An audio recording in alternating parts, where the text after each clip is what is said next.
Well, it's a beautiful morning, and the sun just came up about 45 minutes ago. I let the dogs out to do their thing. Looks like a beautiful day. Sky's blue. It's like Easter morning. Usual balmy Philippines weather. I look out my window and I see nothing but jungle. It's what I love about this place. It's maybe 10 minutes from town, but we're out here in the province, what they call the province, the rural area. And all I've heard really so far is some birds. It's a nice morning. I mean, some mornings I wake up and one of the neighbors has a chainsaw out as soon as the sun comes up, and that nonsense will go on for 1 or 2 hours. But today it's nice and peaceful. So I was sitting here looking out the window, and my thoughts started kind of drifting into my head. And on any given day, it could be anything. I always find it curious. You wake up, there's nothing on your mind, and before you turn on any music or start listening to any YouTube videos or getting anything going, any external stimuli, I always find it interesting before you do all that, when it's still quiet. Hopefully nobody's waking you up, shaking you out of bed. But when you wake up and the house is quiet, I always find it really interesting what thoughts are going to be my first thoughts in the morning. Like, whatever those thoughts happen to be, because it's different every day, are those thoughts that I created, or are those thoughts that came to me? And if they came to me, where'd they come from? Did my brain self-generate those thoughts? Because think about it. There are a trillion different topics in the world that you could think of. You could be thinking about glass marbles. You could be thinking about cars. You could be thinking about history. You could be thinking about philosophy. You could be thinking about what you're going to eat for breakfast. There are trillions and trillions of thoughts you could have first thing in the morning. So if your brain is starting off with no active thoughts when you wake up, I mean, don't you find it interesting what your very first thoughts would be? I do. And you know what was the first words that kind of floated into my head before I even had a chance to put any thoughts together? It was the word mojo. Mojo, M-O-J-O. Why in the world would I think of the word mojo? And just like a seed that's rapidly growing out of the ground, that one word started this stream of thoughts in my head. And I thought, mojo, I remember that word from when I was a kid. We used to, once in a while, like on my birthday, we would go to Shakey's. Times were kind of tough when I was after about 11 years old, so we didn't make it to Shakey's very often. It's a pizza place in the United States. And they had these things called Mojo potatoes. Some of you, well, many of you probably remember them. It's kind of a big wedge cut potato with some cheese and garlic and salt and whatever. I don't know exactly how they flavor them, but they're pretty good. So I was hoping that my first thoughts in the morning would be a bit more philosophical or spiritual or something. But the very first thing that floated into my brain was the word mojo. And not necessarily the Mojo fries. It was just the word mojo. So then I started thinking about, okay, well, what other definitions does the word mojo have? And I've heard it used in reference to like a man's stamina, in bed. It's like, oh, his mojo is strong, or he can't seem to get his mojo back. So that's another definition of mojo, sexual stamina. And then there's another definition, which I used a lot in my mid-30s. You know how sometimes in your life you just kind of find a word that just seems to perfectly apply to whatever it is you're talking about. A season where you just kind of get hooked on a word. And I remember in my early 30s, the word mojo referred to my overall energy for life. Just that aggressive ability to take life by the horns and make stuff happen. If your mojo is strong, you just wake up every day and you know what you're going to do and you get it done. And by the end of the day, you're like, okay, I had 5 things on my list. I got 3 of them done. I'm going to get the other 2 started tomorrow. I'm going to make things happen. I'm going to save money. I'm going to earn money. I'm going to get to know this woman. I'm going to get my car fixed. Whatever it is, it's like myself, I like to be very task oriented. And so if I was in high mojo mode, I was getting stuff done. And the opposite of having mojo was to be in a funk. And during my 30s, I'd have a month or so, or, for no real reason, I would go into a funk. So you got mojo on the positive end, and then you got the funk on the negative end. And when you're in a funk, everything could be fine. It's not like you got some bad news and got depressed. And it's not even that you're depressed.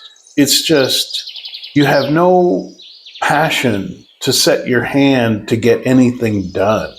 It's almost like your brain one day just says, what's the point? What's the point if I make a lot of money? What's the point if I get the girl? What's the point if I go to the beach or whatever?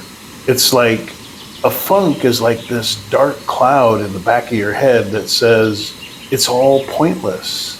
You're not going to get any true satisfaction by putting out the effort to achieve whatever's on your task list. And I had several friends that I had conversations with about this, again, back then in my 30s. And it was just as much a mystery to them why the funk started. It literally just came out of nowhere. And maybe you've experienced that before. Could have been about your job. Could be you didn't mind your job or you enjoyed your job. But then one day, maybe for a week or two, you just hated being at work. I mean, truly, passionately hated being there. Like it was a crime or a sentence against you that was being forced on you against your will. You hated every minute of it. And so the conversation then went from, okay, we can't really figure out where the funk came from. So what we need to figure out is how to get rid of it. And, we employed some different theories. And what I found over the years was that the quickest, fastest way to break out of a funk, to knock the cycle off center so you could snap out of it, was to address a few things. And mind you, I haven't been in a funk. Oh, Guy, I would say the last time was maybe 8-9 years ago. And even then, the thing that kind of set it off was a breakup that was very much emotionally hard to deal with. So I don't even know if that would be a 100% funk for no reason, because the breakup really was hard to handle. But out of all the thoughts that I could have first thing in the morning, why would it be mojo? And so getting back to how to snap out of one, what I found anyway over the years was that in order to snap out of a funk, there were certain things that did work. One of them was to get back on a normal sleep schedule. When you're running around on 4 hours, 5 hours sleep, your body's going to be tired and your brain's not going to be functioning at its best. And then you start making mistakes and errors, and it just sort of compounds like a snowball. Next thing you know, you're in a funk. So getting back to, okay, whether you want to or not, you go to bed at 10 p.m. and you sleep until at least 6 a.m. Get that 8 hours of sleep. So that was step number 1. Step number 2 was, what have I been eating? Now, these days, and maybe this is why I really haven't fallen into a funk in a long time, but at least in the last 3 years, it's what do you eat? What do you, your body is a machine. So what kind of fuel have you been sticking into it? Now, if it's been a whole lot of gas station food and artificial coffee and Twinkies and high nitrate hot dogs and, basically crap food, well, no wonder you don't feel so good. Your stomach is probably bloated and, you're a bit irregular and, so that's the second thing. After sleep, is asking myself, what have I been eating? I need to get back on track. I need to start eating some healthy, whole foods, not stuff that comes wrapped in plastic already cooked, but actual stuff like carrots, apples, meat, meat that I cook, not a McDonald's hamburger. Eat a steak, have some eggs, get just back to basics. So that's like the second thing. And those two things alone, you will be amazed. Your outlook on life can really improve just with those two things. Now, the third one is my biggest challenge, which is learning the habit of stopping my thought process. Because my entire orientation to life is to observe the world around me, make sense of it, figure out the dynamics and principles that make it operate, just like any other system, whether it be social, political, romantic, financial. You figure out how does it work, and then you work that system so it benefits you. That's my entire approach to life, and it's just how I'm wired since I was a kid. I've just always been fascinated to watch people and figure out, why do they do what they do? They could have done something else. Why did they choose to do that particular thing? And same thing with systems. How do things work? Why do people go to school? Why do people have friends? Why do people get married? Why are some people very social and other people, they're kind of like loners? To this day, those are the two questions I have every day. I go around through this earth, walking about, trying to answer those two questions I've had since I was a kid. Why do people do what they do? And how do things work? So for me, the third thing that helps the most in getting out of a funk has been realizing that your strength is oftentimes your Achilles heel as well. And while there is great benefit to analyzing and thinking things through, your mind can take you down thought paths that are not productive. You can start thinking the worst of everything simply because they are true, real options. Yeah, it's true. If you think about it long enough, it's like, am I getting cancer right now? I got this weird feeling in my back, or my pancreas hurts, or whatever. It's like, before you know it, you turn into a hypochondriac and you're just convinced you're going to get cancer. There's no evidence you are, but your brain starts getting on this path. Or it could be your brain starts thinking, well, maybe my wife's going to leave me. Maybe she's cheating on me. Maybe this, maybe that.